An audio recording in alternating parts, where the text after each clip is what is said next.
Kemudian untuk perkembangan kasus yang melibatkan public figure ya, saudari TE.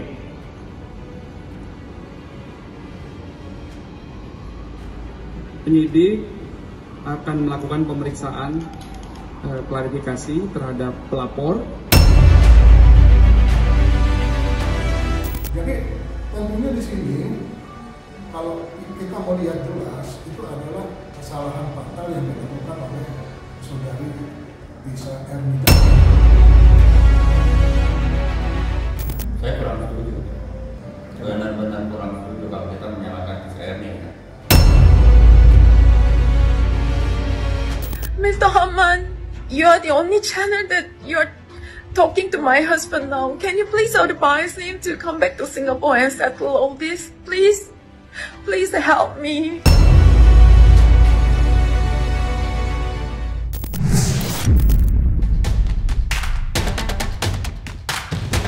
Kasus perebutan anak yang melibatkan warga negara asing asal Korea Selatan kini mulai menemui titik terang. Usai pihak kepolisian, dalam hal ini Polda Metro Jaya, mengagendakan untuk memeriksa terlapor penyanyi dangdut Tisha Erni terkait dugaan tindak pidana perzinahan dan juga menghalangi pemberian ASI eksklusif.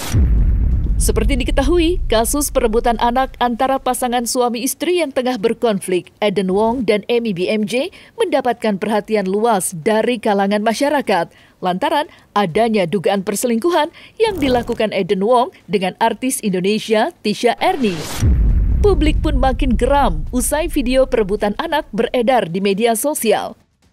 Dalam video tersebut, tampak Eden Wong dan Tisha Erni membawa anak dan berusaha memisahkannya dengan ibu kandungnya, dalam hal ini Amy BMJ. Sontak saja video tersebut mendapat tanggapan luas dari netizen. Kini, dengan adanya pemanggilan dari pihak kepolisian, publik menanti kelanjutan kasus perebutan anak tersebut. Hello everyone. I'm looking for the help from Indonesia police, immigration, and also maybe the president of Jokowi. Then why do you deprive my baby's right to be fed? Kemudian untuk perkembangan kasus yang melibatkan public figure ya, saudari TE.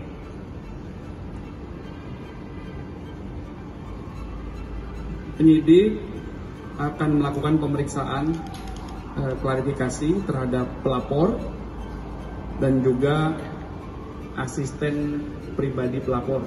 Itu besok, hari Selasa, tanggal 19 Maret. Ya, setelah sebelumnya dijadwalkan pemeriksaan untuk asisten pribadi pelapor dan pelapor karena pelapor masih berada di luar negeri. Akhirnya dijadwalkan ulang dan disepakati besok, hari Selasa, ya, akan datang pelapor yang juga merupakan korban. Semoga saja nih polisi cepat memeriksa Tisha Erni, ya, cepat mengembangkan kasus ini sehingga ini menjadi suatu bukan menjadi tanda tanya besar buat seluruh Indonesia dan dunia pun semua menonton kasus ini dan mengikuti kasus ini sehingga jangan ada nih masalah-masalah kasus yang sama seperti ini yang menyangkut dengan orang Indonesia lagi, ya, pelakor mengambil anak dan mengambil suaminya. Wajib polisi Indonesia, penyidik Indonesia, penegak hukum Indonesia memproses ini. Aku nggak bisa jawab. Aku nggak bisa jawab. Pada hari Rabu, tanggal 6 Maret, Polda Metro Jaya menerima laporan dari korban, saudari. Ya kalau diproses berat hukumannya terhadap si yang ngambil ini kan, mau dalil apapun juga dia nggak punya hak. Makanya kenapa ketika si Bu Ami ini melaporkan ke kepolisian, ya diterima laporannya sebagai undang-undang PPA, pelindungan perempuan dan anak. Bu Ami ya sudah tetap aja bertahan teguh dengan apa yang ibu laporkan. Kalau udah apa-apa kan bisa kontak kami. Nanti kita juga bisa bantu. Nggak cuma kita, banyak pengacara kok yang paham ini bisa bantu juga. Artinya semakin ini diketahui oleh publik, semakin banyak yang bantu. Ya udah bagus dia, ya bertahan aja dia, bikin aja laporan. Jangan takut. Buat Bu Ami kan. Gitu. Nah, sama Bang Hotman aja nggak usah takut, kita jangan takut sama Bang Hotman. Ya biasa lah.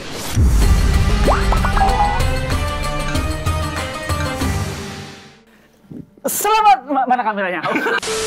Menurutmu musik itu halal atau haram? Wah, gue susah tuh jawabnya tuh. Coba. Serius? Bisa, coba. Oh, ada yang bisa. Sharing. Masa nggak mau dicoba? Coba dong. Menangis, tapi ku terima semua keputusan yang telah kau buat. Satu yang harus kau tahu. Tolong di stop. Di stop dong mas, tolong mas. Jangan. Aduh ya Allah.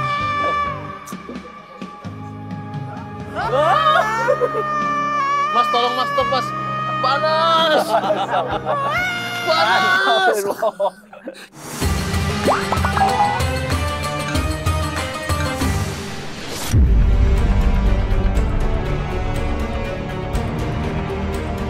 Sementara pelapor Emi BMJ baru-baru ini memohon kepada pengacara kondang Hotman Paris agar membantu dirinya mendapatkan anak yang dibawa suaminya. Permintaan Emi BMJ tersebut tersebar luas di media sosial. Yang tak kalah menariknya, dalam kasus perebutan anak tersebut, Hotman Paris juga ikut terseret usai secara terang-terangan berada di pihak Eden Wong. Hotman bahkan mengaku sudah menerima penunjukan kuasa hukum untuk menangani kasus pelaporan di Polda Metro Jaya. Dan belum lama ini, Hotman menanggapi polemik kasus perebutan anak. Hotman dengan tegas menolak mundur sebagai kuasa hukum pihak Eden Wong. Tidak hanya itu, Hotman juga merespon perdebatan mengenai status hukum anak saat kedua orang tuanya terlibat konflik. Dan berikut tanggapan Hotman kepada pihak-pihak yang telah menyerang dirinya. Mr. Hotman, you are the only channel that you're talking to my husband now. Can you please advise him to come back to Singapore and settle all this? Please help me. Oh iya, dia bolak-balik terus minta. Ya tapi nggak bisa dong. Saya sudah kantor, bukan saya sih, anak buah saya sudah komit dengan yang lain, mana boleh begitu. Gini aja deh, tanya sama itu cewek, bisa nggak dia mengatakan bahwa anaknya tidak benar hampir bunuh diri? Coba. Itu that's the key, itu kunci dari kasus ini.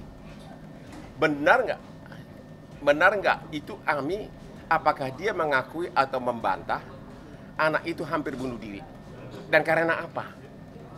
Coba dijawab jujur. Tapi kalau sekiranya benar mabok, sekiranya apa jawaban kalian? Sekiranya benar bunuh diri, mau bunuh diri, apa jawaban kalian? Apakah saya yakin kalau kalian semua waras termasuk wartawan, kalau sekiranya dia bunuh diri, pasti akan kalian bilang, aduh kenapa bapaknya terlambat menyelamatkan? Kalau kau punya otak pasti ngomong gitu.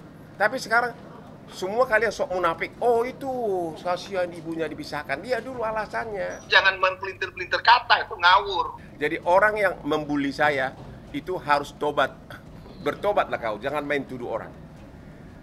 Jauh sesudah anaknya dibawa bapaknya tinggal sama bapaknya, jauh sesudah itu baru saya diminta kemudian karena ada kasus KDRT dilaporkan istrinya, begitu loh. Jadi kalau kita bicara suatu keadilan, suatu hukum itu harus equal, harus berimbang. Nggak bisa satu sudut atau satu sisi atau satu angle, nggak bisa. Makanya tadi kalau saya jadi pengacaranya Ibu Ami, orang-orang yang merugikan Bu Ami, saya akan kirimkan surat somasi ataupun klarifikasi. Anak di bawah umur 16 tahun, sebelum adanya putusan undang-undang dari pihak pengadilan, sebelum adanya putusan dari pihak pengadilan, undang-undang menyarankan adalah di tangan si ibu, gitu loh. Tergantung apakah ada alasan yang sah bagi seorang bapak untuk melakukan itu. Anda nggak boleh, kalau misalnya benar bahwa kalau dibiarkan malah bahaya, misalnya putri sampai bunuh diri. Makanya tergantung alasannya. Makanya nanti pengadilan Singapura yang memutuskan itu. Karena mereka kawin di Singapura. Jadi kalian jangan menjudge dulu sebelum tahu fakta sebenarnya. Jadi ketahuan, oh ini kena pasal ini, oh ini kena benar di brainwash atau memang sudah disetting. Yang mengatakan itu di brainwash adalah manusia-manusia munafik semua tuh. Nggak tahu persoalan langsung menuduh. Ya inilah, saya nggak mau tahu tuh siapa pengacaranya. Tapi menurut hemat saya sebagai lawyer, pengacara harus equal. Pengacara harus adil. Pengacara boleh membela kliennya, tapi yang dibela adalah hak-haknya, bukan pidananya. Yang kalau betul-betul terjadi kita bela juga. Enggak, tetap etika prosedur hukum itu berjalan berlaku. Katakanlah benar kalau benar, katakan salah kalau salah. Hak-hak daripada kliennya itu yang kita perjuangkan, apa haknya. Tapi bukan status hukumnya. Kalau dia sudah melakukan suatu perbuatan tindak pidana, contohnya melakukan pembunuhan, masa kita bela dia bilang bahwa dia tidak membunuh, padahal sudah membunuh. Ini bukan seorang pengacara yang benar. Pengacara harus netral, harus melihat dari sisi nurani juga, harus bisa juga melihat dari sisi kemanusiaan, harus juga bisa melihat dari sisi hak-hak daripada orang lain. Jangan tabrak hak orang lain hanya kepentingan daripada kita dengan klien. Ini nggak benar, siapapun pengacaranya. Menurut hemat saya seperti itu. Jadi wajar saja kalau dunia-dunia khususnya para wanita ya, atau ibu-ibu mencermati masalah ini ribut semua, ya wajar-wajar saja. Kok seperti itu? Apapun status daripada si wanita yang namanya Ami BMG ini, lo nggak boleh dong. Itu kan hak dia. Salahnya di mana? Apakah dia pernah melakukan kekerasan terhadap si Aden Wong? Terus apa dasarnya Aden Wong mengambil semua anak-anaknya? Saya nggak bisa mundur. Lu mau ngomong apapun, saya nggak akan mundur. Lu mau unfollow gua pun, saya nggak mau mundur karena saya tidak hidup dari Instagram. Saya sudah sukses, saya sudah kaya, tapi begitu dari klien saya akan bela sebatas profesionalisme, tanpa membohongi diri, tanpa memfitnah, tanpa memalsukan apapun. Murni profesional. Kalau dia salah, silahkan salah. Itu loh. Tapi kalau suruh saya mundur, nggak ada alasan untuk mundur. Pemanggilan Emi BMJ yang sudah dijadwalkan pihak kepolisian untuk dimintai keterangan atas laporan yang telah dibuatnya kini memantik perdebatan sengit sejumlah praktisi hukum. Ada yang mendukung Emi BMJ, ada juga yang mendukung Tisha Erni. Sementara kuasa hukum di pihak Aden Wong, Hotman Paris, mengungkapkan jika kliennya tidak bisa dipanggil pihak kepolisian lantaran sedang berada di luar negeri. Tidak itu saja, Hotman juga menyerang balik sejumlah pakar hukum yang dianggap berseberangan dengan dirinya. Dan berikut perdebatan sengit kasus perebutan anak yang berujung pelaporan. Yang bikin masalah adalah warga negara asing, yaitu suaminya diduga selingkuh dengan Tisha Erni. Kenapa dia berselingkuh dengan Tisha Erni? Kalau ada masalah suami itu kan diselesaikan dulu di negaranya. Jangan sampai dibawa-bawa ke negara orang. Terlepas dari WNA, ya, tapi kan kita melihat dalam kultur hukum di Indonesia bahwa objek penderita perempuan sebagai kaum inferior, ya, apapun dalam kasus-kasus yang terjadi baik itu di konteks kekinian maupun di masa lalu, itu selalu akan mendapatkan empati dari masyarakat. Jadi kalau kita mencoba mengadopsi dari pemikiran dari seorang filsafat hukum yang mengatakan bahwa the law is the expression of people will, bahwa hukum itu adalah kemauan orang banyak. Nah, inilah yang harus diimplementasikan dalam perkara kasus Tisha Erni. Kalau saya sih melihatnya sederhana, ya. Siapa yang bikin masalah? Asas kausalitas kan sebab akibat. Siapa yang bikin masalah? Yang bikin kan WNA. Dia selingkuh dengan WNI, meninggalkan istrinya yang besar, ya kan, istri dari negaranya. Ya, lebih baik kita mengacu pada undang-undang imigrasi kan, orang yang bikin bermasalah di Republik Indonesia dibalik lagi ke negaranya, diselesaikan di negaranya. Ya, hukum harus melindungi warga negara Indonesia kalau menurut saya kan, karena banyak di berbagai negara hukum itu betul-betul ketat melindungi warga negaranya. Kalau ada yang beda antara WNI dan WNA yang dibela warga negaranya bukan WNA-nya, seperti itu kalau menurut saya. Saya nggak sepakat lah. Jangan kita sebagai laki-laki selalu menyalahkan perempuan. Saya ngajar di berbagai universitas universitas itu tidak pernah menyalahkan perempuan. Perempuan selalu benar, ya. Merasa kita kayak laki-laki itu nggak kesatria, benar-benar menyalahkan perempuan, benar-benar menyalahkan perempuan. Ada asas kausalitas. Kalau kita tidak menggoda, ya perempuan juga mungkin tidak tergoda. Nah kalau kita sudah beristri, perempuan menggoda kita ya kembali ke kita. Kan kita harus sadar diri bahwa kita sudah beristri. Kenapa kamu masih mau menerima tergoda oleh wanita? Semua laki-laki yang harus bertanggung jawab menurut saya, apalagi ini warga negara asing. Jangan sekali-sekali warga negara asing itu ya cuci tangan nih di sini, ya bahkan istrinya saya dengar melaporkan kan di Polda. Seharusnya itu sebagai kepala keluarga dia bermasalah, jangan biarkan istrinya melaporkan di Polda. Dia harus membela, lebih baik istri sama dia selesaikan di negaranya, jangan merusak di negara yang bukan menjadi negaranya. Kalau menurut saya begitu. Jadi jangan pernah salahkan warga negara Indonesia, dan saya harap penyidik ya di kepolisian atau di keimigrasian tetap kita berpihak kepada warga negara Indonesia. Karena hukum di Indonesia untuk melindungi warga negara Indonesia, bukan untuk melindungi warga negara asing. Jadi tentunya di sini kalau kita mau lihat jelas itu adalah kesalahan fatal yang dilakukan oleh saudari Lisa Erni. Jadi kalau mau dimainkan di Singapura maupun dimainkan ranah di Indonesia, tetap itu dinyatakan sebenarnya tidak sepatutnya dilakukan oleh saudari Lisa Erni seperti itu. Saya kurang setuju. Benar-benar kurang setuju kalau kita menyalahkan Lisa Erni. Lisa Erni bisa jadi korban dari suaminya, yang WNA tadi. Kenapa? Yang suaminya saja membela Lisa Erni kan, bahwa anaknya tanda kutip ditelantargi atau sering dipukuli oleh ibunya kan menurut keterangan suaminya. Sehingga bisa jadi kalau wanita itu kan lebih dominan perasaannya sehingga ada iba. Nah, dalam konteks ini Lisa Erni mungkin menjadi tanda kutip alat. Emang laporan polisi belum diproses gara-gara suaminya di luar negeri, udah dipanggil. Saya hanya pengacaranya waktu kasus di Polda, KDRT katanya. Tapi KDRT tidak ada, dicek di Polda bukan KDRT fisik, KDRT psikis. Dan prosesnya pun belum berlanjut gara-gara suaminya di luar negeri. Jadi saya belum melakukan apapun. Bisa diduga adanya penculikan pada saat itu. Jadi TKP-nya di tempat itu. Nah, kejadian tarik-menarik anak dibawa kabur ke atas itu kan ada videonya tuh. Betul nggak? Betul nggak? Dan itu sampai saat ini kan hilang. Itu anak dari awasan ibunya. Itu bisa dikenakan pasal penculikan. Jadi jelas di situ pasalnya berlapis. Dan ancamannya juga tinggi, nggak bisa main-main. Itu hampir sekitar 10 tahun itu. Jadi makanya tadi saya bilang, Polda harus cepat memanggil pihak-pihak yang memang diduga ada terlibat dalam perkara ini, di dalam pusaran ini. Jangan malah didiemin gitu loh. Ya, saya kan pengacaranya di Polda. Dia telepon saya tahu dia di Malaysia, saya nggak tahu di mana di Malaysia. Hanya terkait ditanyakan kasus Polda gimana, saya bilang belum ada panggilan kecuali kalau kau datang ke sini.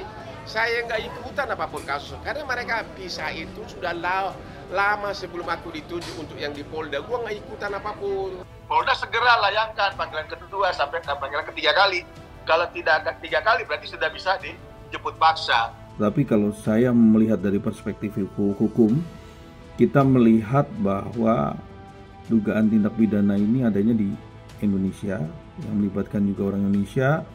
Tentunya kalau kita ingin melakukan upaya hukum, artinya memberikan suatu minta kepastian hukum terhadap kasus yang ada di Indonesia tentunya, dan ada orang Indonesia, boleh-boleh aja asal kita mempunyai dasar untuk membuat suatu laporan itu kuat, dia memberikan suatu legal standing terhadap anaknya, bahwa itu adalah benar anaknya, hasil perkawinan yang sah tentunya di negaranya, dan memberikan bukti-bukti yang cukup kuat ya. Apalagi dia juga punya hak asuh terhadap anak. Tentunya ini adalah benar-benar penculikan dan masuk unsurnya, kita bisa melakukan laporan dan upaya hukum untuk bisa dikembangkan di dalam proses penyelidikan agar bisa dipanggil para pihak itu yang membawa lari, kita dicari dan dilakukan pemeriksaan seperti itu, hingga kasus ini benar-benar bisa melihat dari sudut pandang yang benar dua arah, artinya antara suami yang membawa lari dan ibu kandung yang merasa diculik atau diculik anaknya oleh ayah dan pelakornya, seperti itu. Saya katakan bahwa si perempuan ini ya harus diperiksa, harus diberikan ganjaran. Karena dia sama saja dengan menyengsarakan si ibu kandungnya terutama anaknya. Memisahkan tali kasih seorang ibu dengan anak-anaknya dengan maksud tujuan tertentu. Nah, ini yang harus kita teliti dan harus diberikan sanksi dan diperiksa. Kemudian sejauh mana nanti akan ketahuan benang merahnya. Kenapa dia lakukan itu? Apa hubungannya? Kenapa kok hebat banget kamu mengambil alih hak asuh tersebut? Sejauh mana sih kasih sayangmu? Apakah lebih hebat kasih sayangmu daripada kasih sayang daripada ibu kandungnya? Ini kan nggak benar. Kalaupun seperti apa yang saya katakan tadi, terjadi seperti itu, kan ada ibu kandungnya, ibu kandung si ibu ini, atau mertuanya yang masih ada hubungan darah. Itu yang lebih layak untuk mengambil alih hak asuh kalau terjadi apa-apa kepada si ibu ini.